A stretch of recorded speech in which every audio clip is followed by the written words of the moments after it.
tem essa mania de professor, né, de ficar aqui embaixo. Bom, primeiro, quero dizer que é uma alegria muito grande estar aqui com vocês, mais uma vez, né?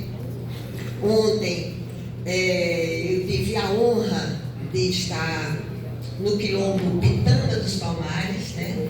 Eu que sou do sertão de Alagoas, de Palmeira dos Índios, né? Que trago da minha família esse grande caldeirão de todas as cores e misturas, que são dos indígenas, dos pretos, dos ciganos, dos brancos, toda essa tradição gigantesca que a gente traz, né? Nesse país que, como eu digo sempre, é um país que foi construído especialmente pela dor, porque é um país que toda a riqueza, todo, entre aspas, o modelo de desenvolvimento foi feito através das mais diversas e duras formas de exploração. É a exploração da mãe natureza e a exploração da dignidade, especialmente de mulheres e homens, muitas vezes arrastados, concorrentes dos seus lares, das suas vidas, né? É um país que foi construído assim. A riqueza deste país, que é apropriada por pouquinhos, foi construída dizimando os povos indígenas, aniquilando os povos indígenas, arrastando nos navios negreiros mulheres e homens dos seus países de origem que vieram para cá massacrados para o uso do trabalho. Os imigrantes que para cá vieram também eram imigrantes pobres que vieram para cá. Os nordestinos que também usaram uma nova modalidade de navio negreiro, que eram arrastados para construir os grandes prédios do sul e do sudeste do Brasil, que os paus de arara levavam os nordestinos para construir a riqueza do sul e sudeste. Até o patrimônio arquitetônico, né? Essa coisa belíssima que é o patrimônio arquitetônico, foi lá em cada patrimônio arquitetônico que a gente vê e admira e quer que seja preservado, lá também está o suor de negras e negros, né? A dor e o sofrimento, a exploração do ouro da mãe natureza para estar aqui nas belezas coloniais, né? Então, é um país que foi construído assim. A riqueza deste país foi construído explorando de forma predatória a mãe natureza e explorando pela dor a força de trabalho. E é este país que deve muito ainda ao seu povo. Quando a gente fala, não significa uma implicância com um ou outro partido, com um ou outro governo, porque também uma coisa importante da gente dizer é que nenhum partido é o dono da verdade absoluta. Nenhum partido é o altar dos ungidos, onde se santos lá fossem os que estão. Não é. Os partidos têm disputas internas, os partidos têm dores, têm arengas, como todo espaço coletivo. O movimento sindical tem isso, o Marcelo Luiz sabe isso. As duras batalhas que a gente faz dentro dos próprios partidos também tem isso, né? Com certeza a Malu, eu e tantos outros sabemos de como acontece isso.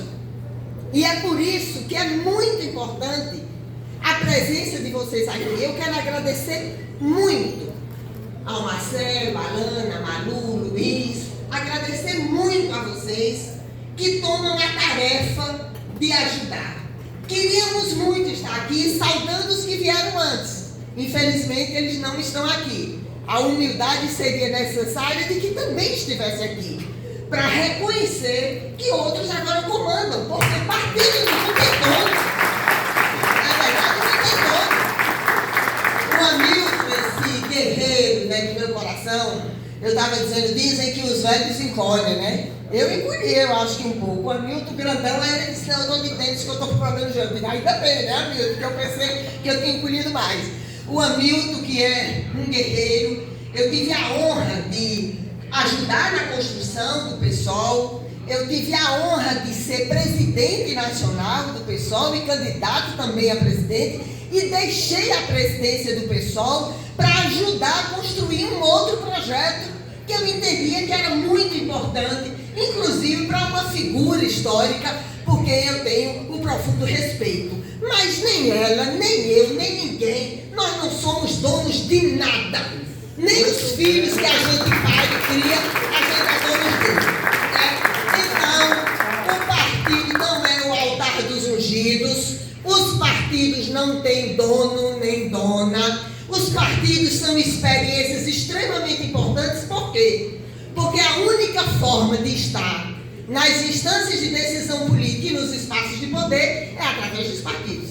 Queríamos muito que a gente tivesse, num modelo de democracia, que os movimentos sociais pudessem intervir nas instâncias de decisão política e nos espaços de poder, mas não pode. Então nós podemos votar, nós podemos ser votados, mas quem decide, inclusive, para onde vai o dinheiro gerado pela grande maioria do povo, são as instâncias de decisão política, os espaços de poder. É por isso que a gente tem que estar nas câmaras de vereadores, nas assembleias legislativas, nas câmaras federais, estarmos no executivo. Por quê? Porque nós geramos a riqueza e não podemos definir para onde essa riqueza vai. Porque quem define são as instâncias de decisão política e os espaços de poder. O Joselito, eu brincava ali com ele quando ele estava dizendo, né? E eu gosto muito quando dizem isso, viu? Acompanho você desde que eu era criança. Eu acho isso muito lindo. Um dia desse, dentro das confusões internas da rede, ficavam me chamando de velha derrotada. Como se eu achasse muita coisa. Eu amo ser velha. Eu amo meus cabelos brancos. Eu sabe por quê? Porque cada vez a minha prima brincava comigo e dizia assim, você adora quando diz, desde que você gostava de você, está me chamando de velha. Eu adoro isso. Na minha família me chamam onça velha, índia velha, coruja velha, e eu amo porque a gente se costuma, essa velha tradição dos antigos de dar nomes e apelidos vinculados à natureza. E por quê? Porque o grande desafio é, ao mesmo tempo, garantir que a juventude dos pequenininhos que a gente deve acolher como se filhos nossos fossem. Toda vez que alguém diz assim, eu luto para um país melhor para os meus filhos, toda vez eu dou uma repreensãozinha, porque eu digo, não, pelos nossos pequenos, das nossas casas e das nossas famílias, a gente já luta por imenso amor, vira onça braba, bicho, se alguém fizer alguma coisa. A gente tem que lutar com todas as nossas forças, é pelas crianças, filhos dos outros, dos que a gente nem conhece, mas que a gente sabe que tem o direito e merece uma vida digna, vivida em toda a plenitude. As crianças, os pequeninos deste país. É por isso que todas as vezes que a gente fala de desenvolvimento econômico sustentável, eu brinco sempre e falo de que tem um livro que na infância a gente vê muito, e na juventude, chamado Mowgli, que chama o menino lobo, o menino sapinho. Por quê? Porque a loba que cuidou do Mowgli, aquela loba, ela era mais inspirada do que todos os que falaram sobre a infância.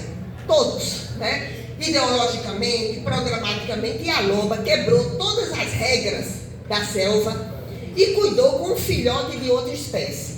E ela ficou surpreendida como era que o filhote daqueles que destroem tudo, porque os lobos olhavam para os homens como os destruidores. Eles destruíam tudo, tocavam fogo na floresta, matavam todos os animais. E ela olhou para aquele filhotinho como uma loba e disse, como o filhote de homem é frágil. Então olha que grandeza, quebrou todas as regras. E é isso que a gente tem que fazer também, quebrar todas as regras, porque as regras que impõem dor e sofrimento a uma criança pela cor da pele, pelo jeito que ele é, pelo lugar que mora, pelo culto que professa, pela forma de amar. Porque eu digo uma coisa, viu? Olha, é preciso uma sociedade ser pautada em regras muito fraudulentas. É preciso uma sociedade ser muito fraudulenta para ousar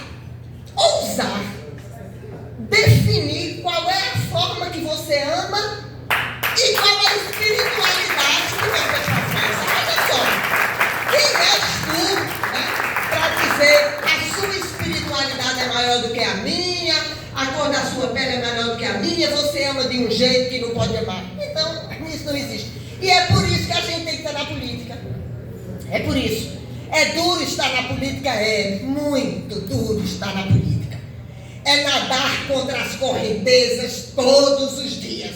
Mas é também a mais bela forma de intervir socialmente, é nadar contra a correnteza, com a mais absoluta certeza que mais cedo ou mais tarde a gente chega do outro lado do rio. E mesmo que a gente não chegue, mesmo que a gente não veja com esses velhos olhos que a terra de comer e alimentar outras vidas, mesmo que a gente não veja, a gente quer ter a certeza, o coração feliz, a consciência tranquila, que teve do lado certo da história e que levou outras gerações para ter uma vida vivida com dignidade e plenitude. É por isso que a gente luta, é por isso que a gente segue lutando todos os dias, lambe as feridas, tem orgulho das cicatrizes e segue em frente sempre. Muito obrigada a você, desta vez,